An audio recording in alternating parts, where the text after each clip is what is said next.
guys, this video is of chapter 4, sorting materials into groups. So guys, today we are starting a new chapter 4, that is sorting materials into groups. Now what do you mean by, so let's start. So guys, what do you mean by sorting? Let's read in the next page now. Sorting. When we group things on the basis of their similarities and differences, is called sorting. Okay. Now, on the basis of their similarities and differences. अब कोई मेरे को बता सकता है कि similarities और differences में क्या अंतर होता है? अब जैसे फॉर एन एग्जाम्पल मैं आपको दूं, एक तो प्लास्टिक की पेंसिल है, ठीक है, और एक है एक प्लास्टिक की पेंसिल है, वो क्या है, ऑब्जेक्ट है, ठीक है, और एक रबर है, तो उनमें क्या होगा, डिफरेंसेस। और अगर ठीक है, और क्यों होगा डिफरेंसेस? क्योंकि एक पेंसिल तो लकड़ी से बनी है और जो इरेजर है वो रबर से बना है, ठीक है, तो that's why it is difference. Now when we take two types of pencil, see sorry my drawing is very bad. Now when we take two types of same pencil, तो उन दोनों में क्या हो गई, सिमिलैरिटीज। ओके, तो ये ही sorting की रियल मीनिंग होती है कि हम उनको ग्रुप करते हैं, हम उनको रखते हैं। when we group things on the basis of the similarities, हम उनको मिलाते हैं on the basis of the similarities, क्या वो एक जैसे हैं एक दूसरे से, और या तो डिफरेंट है वो एक दूसरे से। This is the meaning of sorting. Let's go to next page now. Object. अब what is an object? Let's read the definition. An object is a thing made up of one or more material. मतलब एक object है, for an example मैं आपको pencil का दे देता हूँ वापस, ठीक है, वो लकड़ी से बनी होती है, ठीक है, उसके ऊपर एक कुछ लगा होता है, वो उससे भी बनी होती है, ठीक है। तो एक ऑब्जेक्ट मैं इसके अलावा भी आपको देता हूँ। Wait for a minute.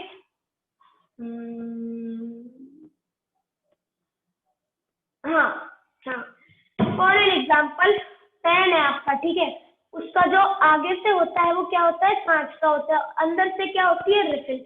तो व्हाट पेन क्या है, pen is the object, pen O B. Okay, pen क्या है, ऑब्जेक्ट। तो वो दो चीजों से बना है, ठीक है, एक तो जो उसके बाहर का जो कांच आता है, और एक जो उसके अंदर की जो रिफिल आती है, वो उससे क्या बनता है, पेन। तो this is the meaning of an object. अब मैं आपको एक ऑब्जेक्ट की पिक्चर भी दिखाऊंगा। Wait for a minute.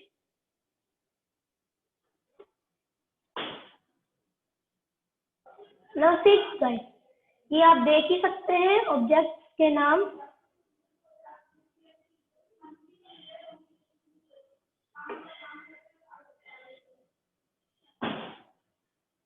Now first is book. Book किससे बनती है, sorry wait for a minute.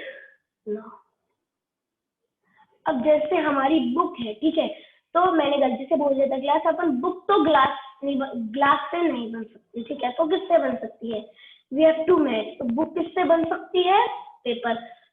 तो जो करेक्ट मैच है, मेरे को इसका नाम लिखने दो एक बार। 1 2 3 4 5 A B C D E, ठीक है। बुक किससे बन सकती है, पेपर से। अब टम्बलर किससे बनता है, टम्बलर एक गिलास से ही बनता है, तो उसका क्या होगा, ग्लास। चेयर किससे बनेगी, वुड से, क्योंकि चेयर वुड से ही बन सकती है, ठीक है। टॉय किससे बनेगा, वेट फॉर अ मिनट। हाँ, now see let me, yes, toy किससे बनते हैं, जब मतलब ज्यादातर जो टॉयज होते हैं वो बनते हैं प्लास्टिक से, और जो हमारे जो शूज है वो किससे बनते हैं, लेदर से।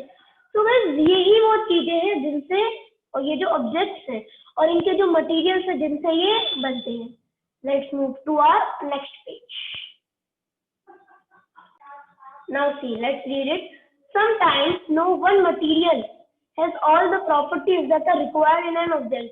अब इसमें हम क्या कह रहे हैं कि जो ऐसा कभी कभार होता है कि जो हमारा जो एक मटेरियल होता है उसमें जो ज्यादा प्रॉपर्टीज होती है ऑब्जेक्ट को बनाने के लिए चाहिए होती है वो नहीं होती है. Okay, we usually see an object that is made of more than one material, जैसे कि मैंने आपको डेफिनेशन में पढ़ाया ही था, like the shoe shown on the right. जैसे कि आप तो इस शू को देख ही सकते हैं. ये क्या है, इसका फैब्रिक, इसके जो नीचे से क्या होते हैं मेटल, यहाँ से क्या है तो रबर. तो हमारा जो शू है वो किससे बना है? ओके, वो बना है 3MATERIALS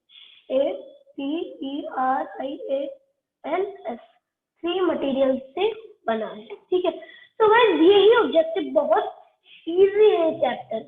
अब जैसे सोच रहे होंगे कि इतना हार्ड चैप्टर है, मत सोचिए, तो आप पॉजिटिव थिंकिंग लाइए कि बहुत इजी चैप्टर है. हमने भी हमारी क्लास में पढ़ा है चैप्टर, बहुत इजी चैप्टर है. Now let's move to next page. Now अब हम मटेरियल की डेफिनेशन पढ़ेंगे. A material is a thing used to make different objects. अब हमारा जो एक मटेरियल है वो एक थिंग टाइप का एक थिंग है. ठीक है, वो यूज किसके लिए आता है? जो हमारे जो ऑब्जेक्ट होते हैं, फॉर एग्जांपल पेंसिल है, रबर है, शू है, उनको बनाने के लिए क्या चाहिए होते हैं? मटेरियल. और मटेरियल से डिफरेंट ऑब्जेक्ट्स बनते हैं. Okay, now let's move to next slide, next page. Now definition material. Materials can be natural और कैन बी मैन-मेड. ठीक है, अब या तो मटेरियल नेचुरल भी हो सकते हैं, ठीक है, और या तो मैन-मेड भी हो सकते हैं. तो what is the meaning of natural?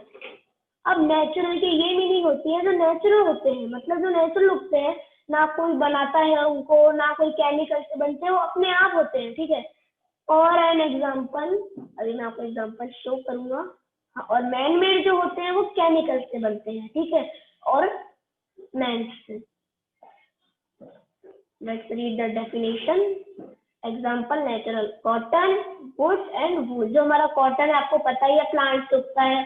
Would भी ट्री से आता है, और वूल शीट से आता है.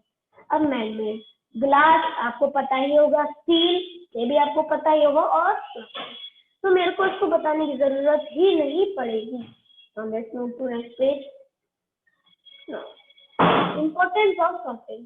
अब जो सॉर्टिंग होता है वो हमें क्या हेल्प करता है, इम्पोर्टेंट क्या होता है, वो सॉर्टिंग किस लिए होता है? Now let's read, let's on the spotlight. Now helps in locating things easily. वो हम अच्छे से लोकेट करता है कि ये चीज इधर है, वो चीज इधर है. सेव्स एनर्जी एंड टाइम, हमारी जो एनर्जी होता है और हमारे टाइम को बचाता है.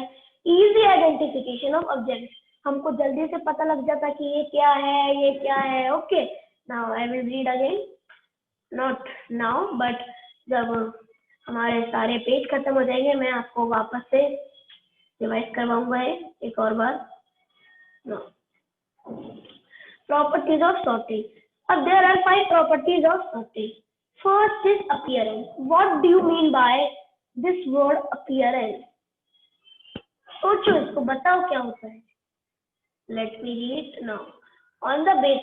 On this basis, materials are classified as shiny, lustrous, or dull and non-lustrous. Metals like gold, silver, copper, and all the metals are shiny, and wood, plastic are non-lustrous. ठीक है. Now, ठीक है. अब जो हमारा जो अपीयरेंस है उससे हमें यह पता चलता है कि कौन सा मटेरियल शाइनी है. हम शाइनी को लस्ट्रस भी कहते हैं. ठीक है, और कौन सा मटेरियल डल है. डल से आपको जैसे कि पता ही चल गया होगा, जिसमें शाइनिंग नहीं होगी, और डल को हम कहते हैं नॉन लस्ट्रस. ठीक है, अब मेटल्स जो होते हैं लाइक गोल्ड, सिल्वर, कॉपर, और जितने भी मेटल्स है पूरी दुनिया में, जितने भी मेटल्स हैं वो सारे क्या होते हैं? शाइनी और नॉन लस्ट्रस. हाँ, और wood, let me put the comma, plastic are dull और नॉन लस्ट्रस. तो गाइस आई थिंक आपको अपीयरेंस बहुत बहुत बहुत अच्छे से समझ आ गई होगी। ओके, मैं वापस से करवाऊंगा अपीयरेंस, तो टेंशन की कोई बात नहीं है ऐसी। हार्डनेस, अब हार्डनेस की प्रॉपर मीनिंग क्या होती है? हार्डनेस जैसे कि आपको पता ही होगा, wait for a minute.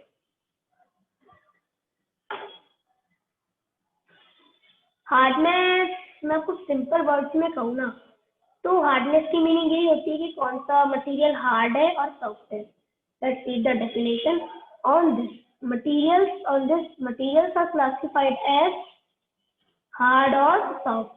Those which can be compressed are soft. Example, cotton, sponge. And those which can't be compressed are hard.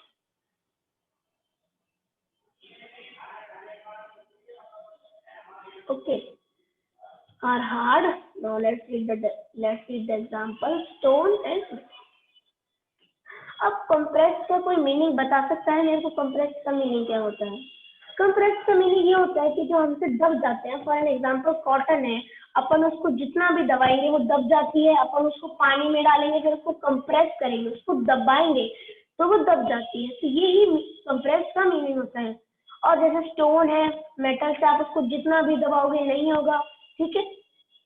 तो ये होता है hardness, which can't be compressed are hard. Now let's move to next page. Solubility.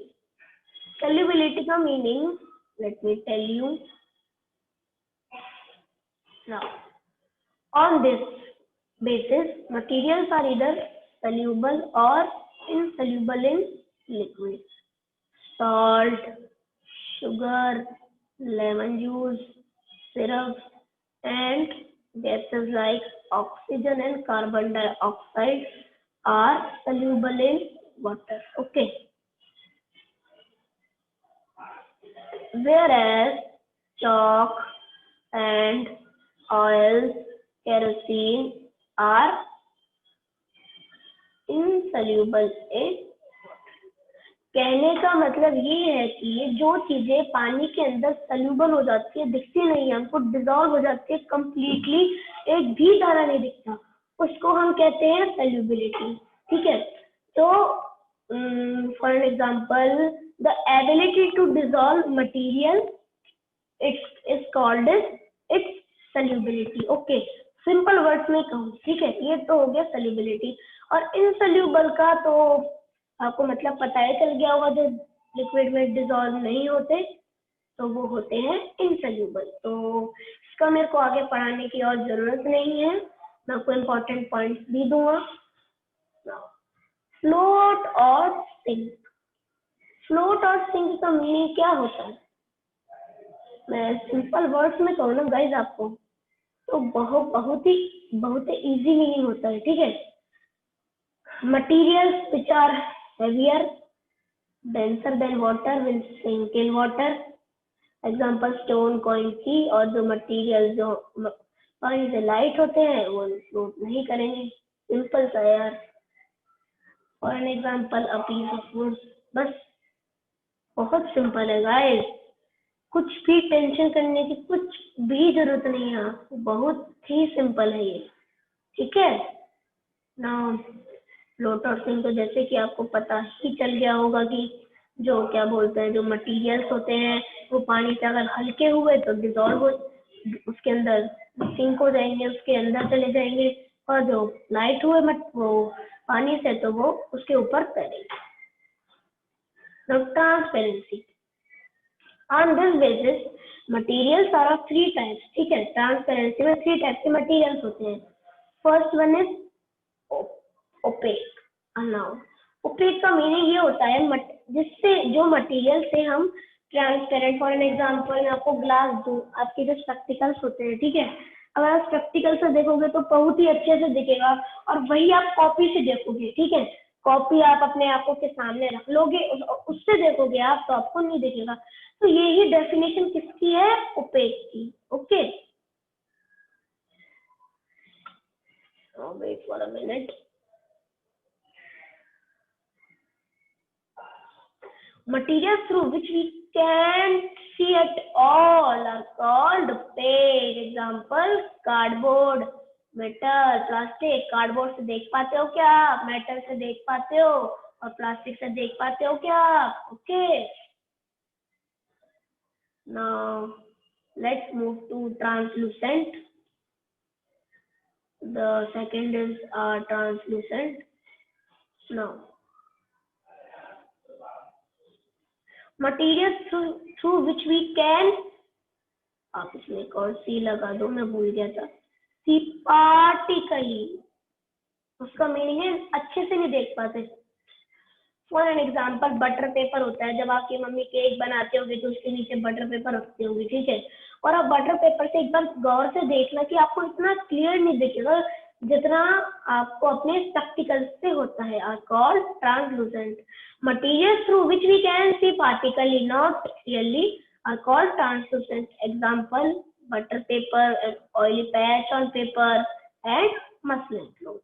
Now this is the last, that is opaque. No, not opaque, transparent.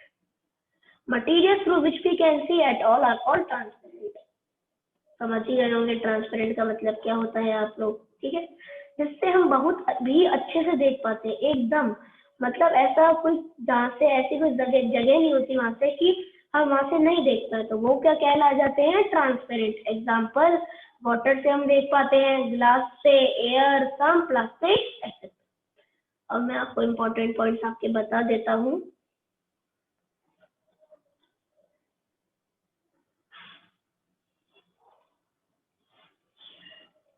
हाँ, ये नहीं लिखना guys, आपको ये बिल्कुल भी नहीं लिखना, आपको सॉर्टिंग की लिखनी है डेफिनेशन, देख लीजिए आप। फिर ऑब्जेक्ट का लिखना है आपको डेफिनेशन,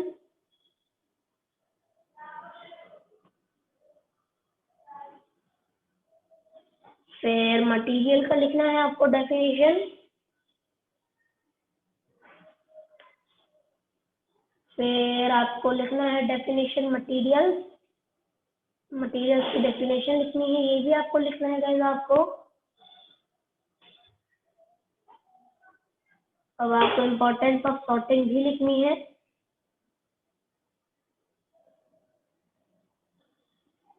अब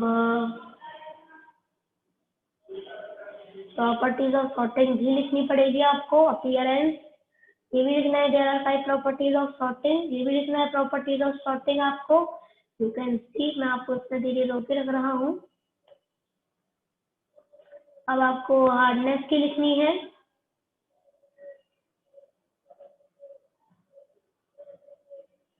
अब आपको सॉल्युबिलिटी की लिखनी है,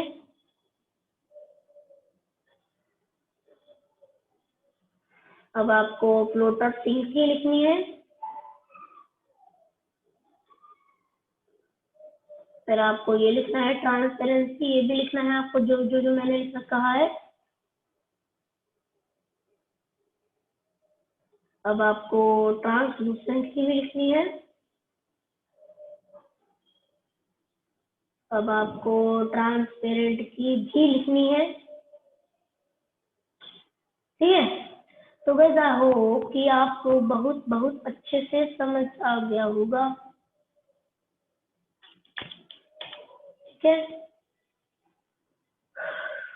तो आज के लिए इतना ही, तो bye bye guys, please like and subscribe our channel, goodbye. That's what they call me. I promise that you'll never be lonely. Peter Pan, that's what they call me.